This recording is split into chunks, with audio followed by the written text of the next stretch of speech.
Today we're asking you, are you happy with the way your life is? Do you think that you can change? So we're going to talk about the key components of how to make your life a better life and what could be impeding that.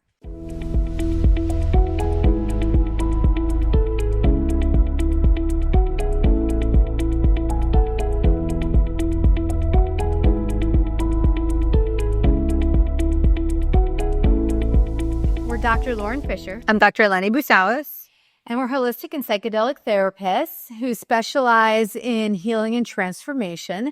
We own a bi-coastal practice, Delray Psych and Wellness and Anacortes Psych and Wellness in Washington and Virginia. So today we are talking about how to change and what is impeding your change. I know some of you may think we're always talking about change, but the reality is we're always evolving. And we're just fresh off the retreat. If you listen to our last Joe Dispenza, and I think we're always on a quest for our own evolution and to help our clients or just help humans in general, like to evolve, right? And to figure out what are the key components. Yeah. But first, again, we have to have our drink. Again, we're going to repeat our drink from last time, which is the Live a Little wine because we like it so much. And so shout out. We're also living in an age of simplicity. So Yeah. we're just going to finish the bottle of wine. So we're going to have another drink because that's what we're doing. We're tuning in. Yeah, it was what we need. I mean, Yes. we need it's quite delicious. I've got to tell you that. Yeah, the Live a Little. I love it. It's really ravishing red. That's what it's called. It's not actually local. I think it's from South Africa. Oh, good job, South Africa. You are So, hey, South Africa. creating some wonderful wine for us. Yeah. Talk about. So, go ahead. You're the boss. One of the stories that keeps coming up for me, I had seen this, I think he's a rabbi named Abram Tversky, where he talks about the lobster. And if you all have a moment to look it up, he talks about how the lobster is like a metaphor for a story of change, and that the lobster's growth requires it to shed its rigid, uncomfortable shell. So there's this period where it grows so much and the shell gets too tight. And he has to become really uncomfortable to shed that shell. And then as a result, become really vulnerable and walk around with no shell until the new one forms. So I thought that was like a really great metaphor to start with for our podcast today, in that we oftentimes resist change or resist discomfort, and we just want to like ease into different things in our lives, but that easing in is not usually what happens. It has to be uncomfortable. Yeah, and honestly, I think before we talk about that, we've got to talk about and to the people who aren't even thinking about change because they do not believe it's impossible for them. I have had people come in and say, you know what, I was diagnosed with depression 10 years ago. I'm a depressed person. That's who I am. And I have to deal with it. I was like, who told you that? You know, or there are people who are just like, that's not for me. I'm always this way. This is my life. This is my luck. They just think that they're destined to be a certain way, a certain experience. But what did we learn, right? Your thoughts, feelings, and behaviors create your personality, and your personality creates your reality. So what if those things changed? And what if it was possible? It's one of my favorite words in the world. What if it is possible? What if? Makes you be different. Why not, right? We're in a realm of infinite possibility in the quantum. Why isn't it possible? The only thing we know to be truth is like right here in this moment, right now, what we can sense, feel, and touch, right? But you can't tell me your future is going to be a certain way. Right. Unless you keep repeating the same patterns in the past. Yeah. And like, so as I was saying before, you have to become uncomfortable. You have to come out of avoidance. You know, one of the things that comes up in therapy often is people say, oh, I'm so laid back and nothing stresses me out. I'm like, are you really laid back or are you just avoidant? Because that's very similar. And if you're actually avoidant, then you are not going to change. You have to like run in head on and be really uncomfortable in order to change. Yeah. And I think that most people, will start to become aware of something that they want to change, right? Something they would like to happen in their life. Either they're like, I want to remove this discomfort or I want to become this. And this little sidebar, but I remember this question, I believe it was Sonia Chuckett, and she would say, like, tune into your heart, and what does your heart desire the most? And every time I've asked someone this question, they're like, peace, ease, freedom, love. They just automatically say that. And that might be something for yourself. So I think often our intuition and our higher self will start directing us or tuning into something that we want different for ourselves, or something we desire. And that's why a lot of people come into the therapy room. So let's talk about the discomfort. Yeah. I mean, so Signal. as a growth signal, like when you're uncomfortable, that this is an opportunity for growth. Are you going to run away from it and stay comfortable? Or are you going to embrace it and be really uncomfortable? And then as a result, be vulnerable. In a lot of couples work, we say you cannot connect with your partner unless you're vulnerable. I think it's the same thing with yourself. You cannot connect to self and what your ultimate goals of your self-actualization is until you're vulnerable. Vulnerability is scary as hell for people, right? Like they have all these built up defense mechanisms that disable them from being vulnerable. But that's a big piece. It's like be uncomfortable and become vulnerable. But that's to say, I don't say go be vulnerable with dangerous people or dangerous situations, right? I mean, and we spend time talking about our clients and how our clients have been so inspiring to us when they come in with so much adversity and so many situations that are limiting their ability to move forward, and yet they endure, and yet they do it. That's the piece. Yeah, I mean, can't emphasize that enough. I mean, often when clients are coming in with those who have significant trauma histories and other things they face, I mean, my first thing was like, wow, you're here.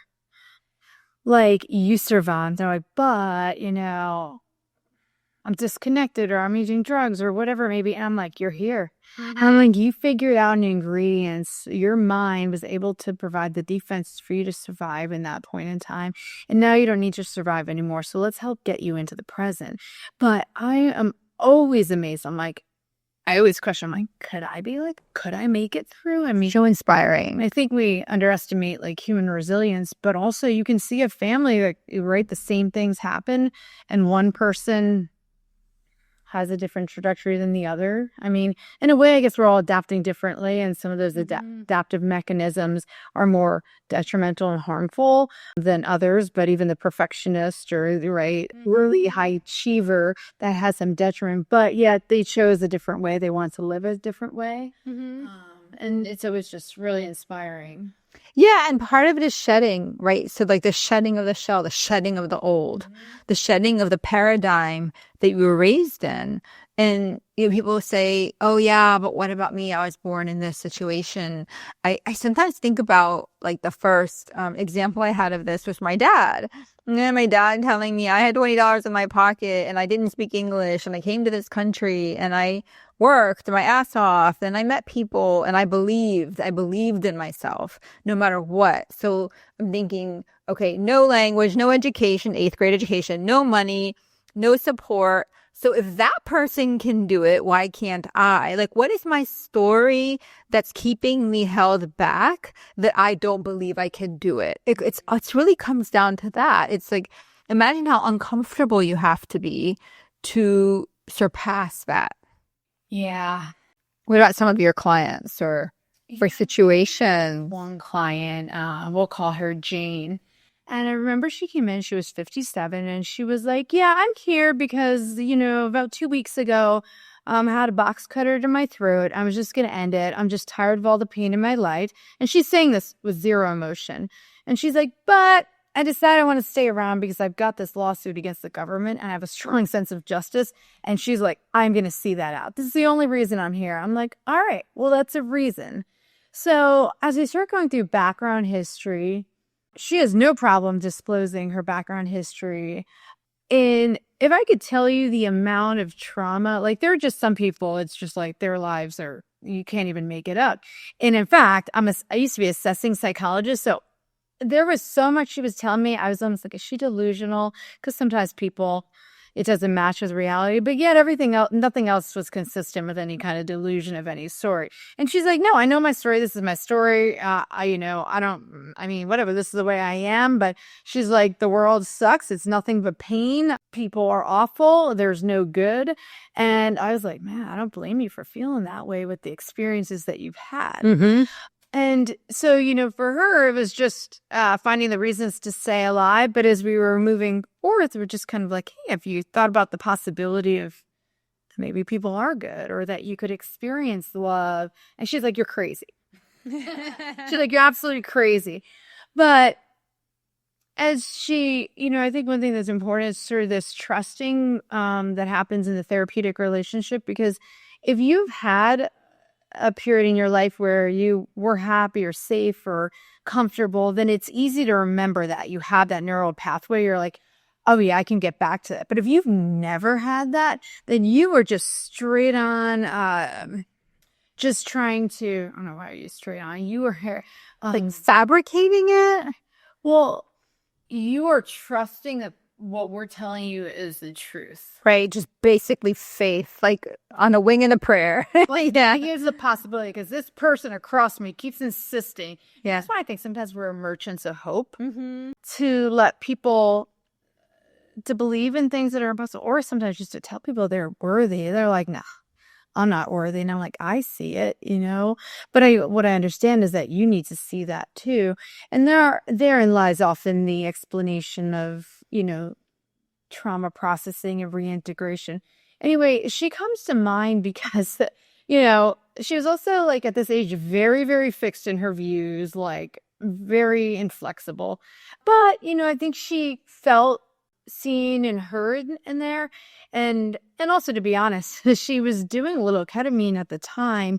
This was way before we started doing ketamine, and she was doing turkeys, and it started to soften her a little bit, and we were able to reprocess some of the trauma from her past. And I say this because people often say our job is tough, and in most days I feel it's fine, but there is a day where I heard her stuff and I just had to go home and decompress. And it's like sometimes you hear stuff that's so bad you can't even tell anyone else. And I say that because the courage it took to reprocess that and then re-own and reparent her younger child was incredible until an immense amount of discomfort and trust. But as she started to do that, she could reintegrate these parts of her, right? And she started to see, other parts started coming back online, the parts that want to create, that want to live. She's like, yeah, I want to live in another country. I want to write a book. I want to do all of these things. And she's like, yeah, maybe I will stick around. Maybe love is possible. And, I think I mentioned her because of her age being close to 60. And I'm thinking well, this is how I've been. And she was able, with some intense work and dedication and courage to go through and be vulnerable, she was able to reintegrate and feel things that she never felt before, like love and safety, and go on to to experience this. So when you're talking about how some people never have this experience, and so they're just going on faith that this could happen, like this is a possibility for me. But, if you listen to some of our past podcasts, we talk about neural pathways. We talk about how we have a pathway of experience in our brain that I describe it with my clients as a filing cabinet. You have a filing cabinet that has many memories that feed into it. So let's say your filing cabinet has to do with the world is unsafe or I am not worthy. And you have thousands of memories and experiences that feed into that filing cabinet. So then when somebody comes along and says, no, you are worthy, you can be safe, this other filing cabinet is kind of empty, right? Yeah. So we're kind of trying to fill it up a little bit until it feels like a possibility. And we might do that in the therapy room. We might have you go out and experience some joy in some way, shape, or form to fill up that filing cabinet. And so then when we're talking about change and embracing the process, our job is to fill that filing cabinet and create a new neural pathway, a new experience of possibility. And then at some point, there is a critical mass where the two are competing against each other. And then you have to trust the process that there is now a choice where this is starting to feel a little more real. And even though this is real over here, it's not real anymore. So, again, our last podcast, Releasing the Past, that's embracing the process. That's the next step. Yeah. Yeah. You have to embrace that process to build a new neural pathway, to build a new filing cabinet of belief. Yeah, and I think that we spent a lot of time, if you haven't seen it, listen to our last podcast, because it also talks about it's not just like wanting that change. You need to be able to change your nervous system state to be able to experience something different. But that also requires coming in and sitting with extreme discomfort, which, by the way, trauma-informed and trauma-trained therapists are ready to do that. Like, we're ready to help you tolerate and build that window of tolerance slowly so you're not overwhelmed and flooded, because I think that's most of the reason people don't come to therapy, because they don't want the fear of feeling a certain way and being overwhelmed by it. I mean, we're really good at avoiding in general our pain. Yeah. So bringing it up, but being able to tolerate it. So I'm not going to say it's easy work, but sometimes it's easier than you think. And that brings up a really good point, because when we talk about being uncomfortable and being vulnerable, when we go into therapy, oftentimes we talk about it in a scale of 1 to 10. So on a scale of 1 to 10, how uncomfortable are you right now? If you can push yourself past your discomfort up to like a 5 or 6, you're on the right track. Now, if you're at like a 9 or 10 and you're just flooded and having a panic attack, we're not talking about that. We're not saying, no, just keep going. You're on the right track.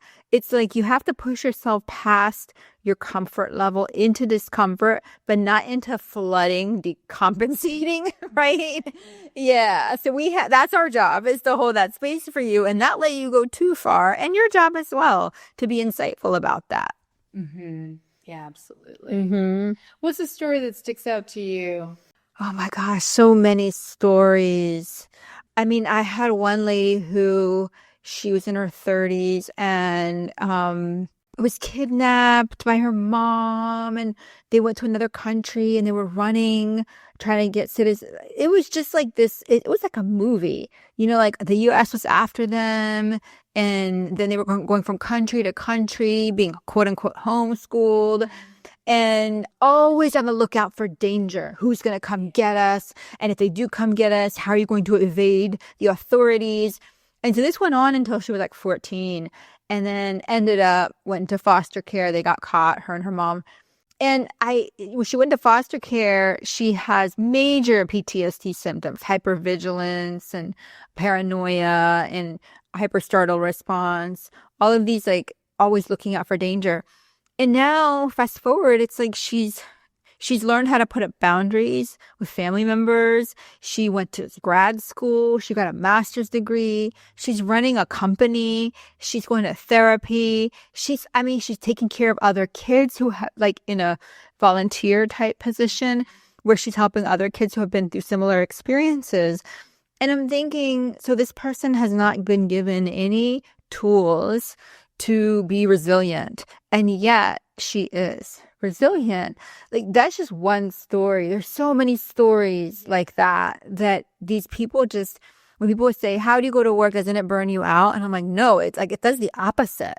No, seriously, half time we're like, yes. And often I say that to my clients. I'm like, yes. Like, and sometimes those changes are small.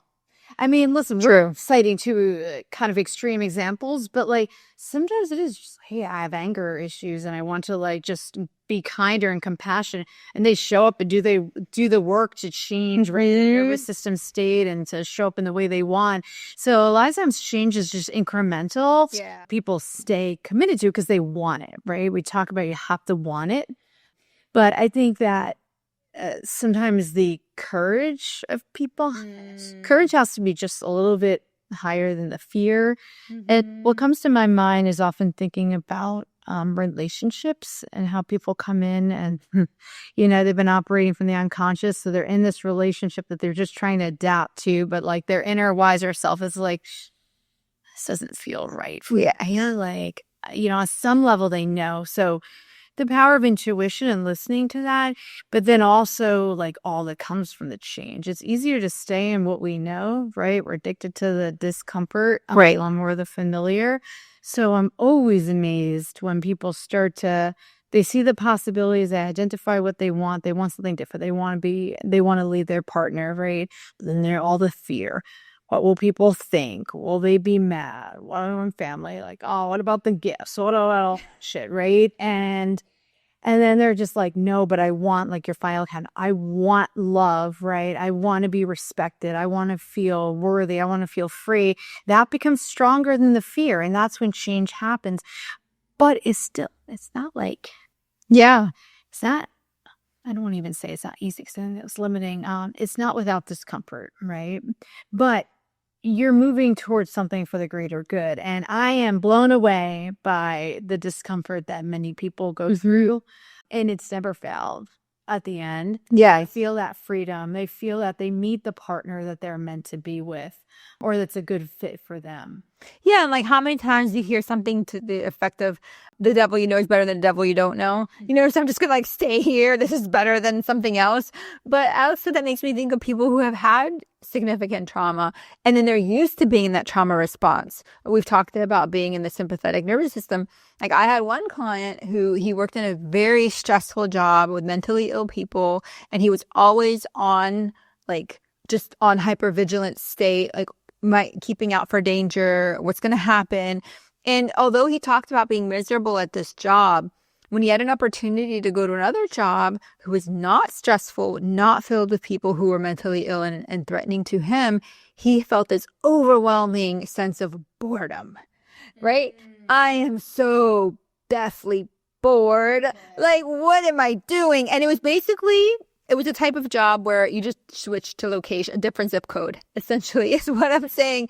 And so we worked out a lot of that in therapy. Like, why is it that you have been so uncomfortable and miserable in this dangerous job? And now you got what you wanted, you got what you asked for, you got moved to a more safer zip code where you don't have to be hypervigilant. And now you cannot tolerate the boredom. The boredom is like the nervous system is saying, whoa, now what do we do? Like we have to look out for danger, but there is none.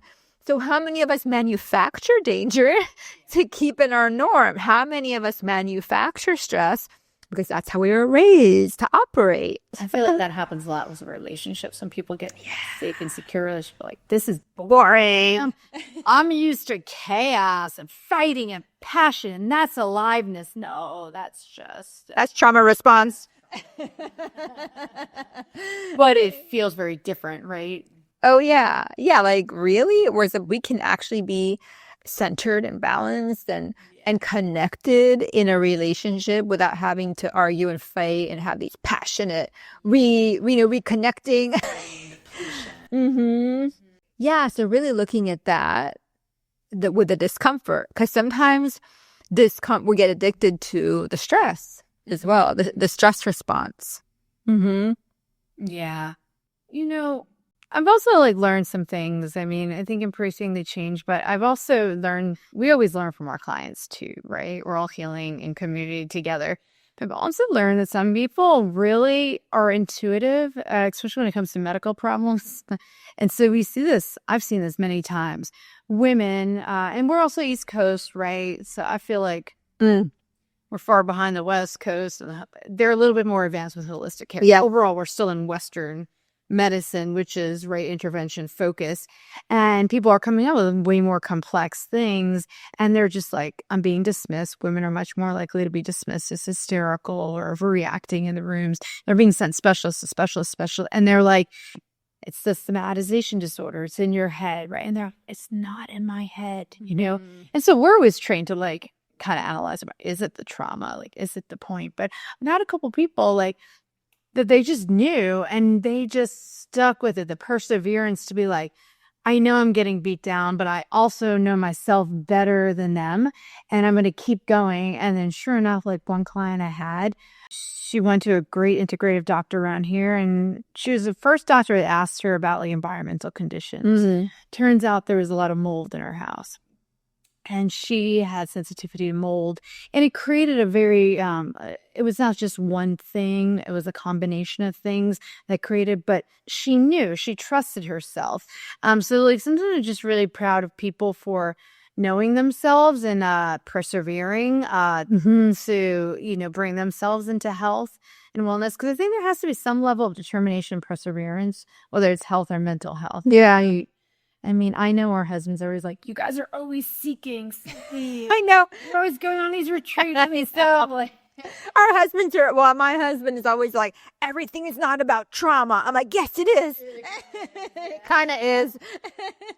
everybody, well, transformation. But, I think we are seeking, because, I mean, we're always evolving from the minute like we're born, from the baby to death, right? Our biology, our cells, our skin, right? Everything is changing, our brain.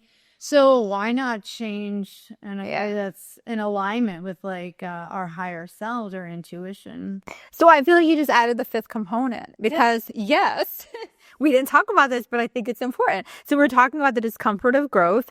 Vulnerability is necessary, shedding the old, and trusting the process. And now you're talking about intuition. And you absolutely have to have intuition through this entire thing, because if you don't, you're operating out of here, right? And if you're just operating out of here, we talked about in the last episode, 95% of what you do is unconscious. So you got to be in here in the heart. You got to be intuitive. You got to know what it feels like. Even if it makes absolutely no sense to anybody around you, you know that this is something else. You have to be in the intuition. Yeah. Call it your higher, wiser self, your self energy, your intuition. And if you don't know what that is, tune into our next episode, because we're going to talk about that. It's tapping into intuition, to the self that knows what you need. Because there's a part, it's like the part that, grew up in the chaotic background, is like the 4-year-old that's like, well, this isn't fucking right. It's like, why the hell are these adults acting like this? This is crazy. And let me figure out how to survive, right? There's a part guiding you. Like, there's always a part that knows what's best for us. And when we tap into that, it's very easy to see what's in alignment, what's not in alignment, and how to move toward, toward alignment, toward coherence. Yeah. I had one lady that reminded me in therapy, and she talked about how she was like in her 50s when she was a kid, that her parents would take her to these cousins, and they lived like in extreme poverty, like in a trailer park, and the kids had like dirty clothes, and there were these mangy, diseased dogs in the lawn, and the kids had disabilities, and nobody was taking care of anything. And she would be with her parents, and her parents would be like, that was a lovely visit, wasn't it? And my client would be like, in her body, be like, something's very wrong over there. Like, these kids aren't being taken care of. They're not fed. They're not clean. The dogs are sick. The parents are drunk. Like, something's wrong. And the parents didn't reflect that. The parents were like, oh, didn't you have a nice time seeing your cousins? And she was like, no. And the parents are like, why? They're so lovely. And so she learned from a young age to discount that. And to discount her intuition, but she very much knew there was something very wrong with that situation, even though nobody said anything to her. So, we worked on that a lot in therapy, is just like how to know that you know what you know. So stop doubting yourself, because other people taught you to doubt yourself. And, thinking about our last episode, I guess, people confuse like their sympathetic response or fight or flight with intuition. And so it's just making me think about how the more we can get into a relaxed state, we're able to differentiate that better. Because the intuition is a knowing. Yeah, it's not like a thinking through, like, well, what if this, what if that? That means I should do it. No, It's like that. I'm like, all right, would you rather spend your Friday night at the bar or reading a book? Do you want Chinese or pizza? You want to go on vacation to the city or the country, or the forest? Like, what's your automatic response? A lot of times there are intuition, just simple ways to start tapping it. What's the automatic response? But when we start to hone that, and listen, I know I said we're going to do that in a separate episode, so I'll stop talking about it. But it becomes clear that it's almost like our North Star, right? To keep us moving forward, to address what's not in alignment, and then to move toward what is. Yeah, right. paying attention. When I know I keep bringing up Burning Man because it was so impactful, but I'm bringing it up because I remember when I got there, and one of like the things they say is, if it's not a hell yeah, it's not a yeah, because there's like a lot of things happening there. And I remember that. I use that now. Like if somebody asks me to do something, I don't know, like a job or a favor, I'm like, if it's not a hell yeah, it's not a yeah. It's got to be a hell yeah. So that's like another way to say, like, to think about that. Yeah. All right. So in summary, it's the intuitive lobster. The intuitive. Let's make t-shirts. The intuitive lobster. Yeah. So discomfort is necessary. No, don't go into avoidance. Shedding the old, embracing the process, and vulnerability. You have to be vulnerable. And then the final one was intuition. Yeah. So I guess it starts with the intuition, right? This lobster's like, I'm tapping in. I need to change. Right? Something's not working with this show. I'm uncomfortable, but I'm going to sit through the process. Yeah, I'm going to bust out of this thing. So, yeah. But, I mean, we laugh a lot, but I don't know. We wouldn't be in this business or job if we didn't believe that change was possible, from little to huge change. And if there's anyone out there who's listening who thinks that this is the way it is and it'll always be, I'll just say, who told you that? That's a story. That's a story. It's a fable. What if it could be different? What if you could feel more free or more love, more peace? What if, Unless you're a, certified fortune teller, then we'll talk. But the reality is that we do have power in co-creating our reality moving forward. So, all right. All right. Well, we'll see you next time. Yeah. It's been fun chat.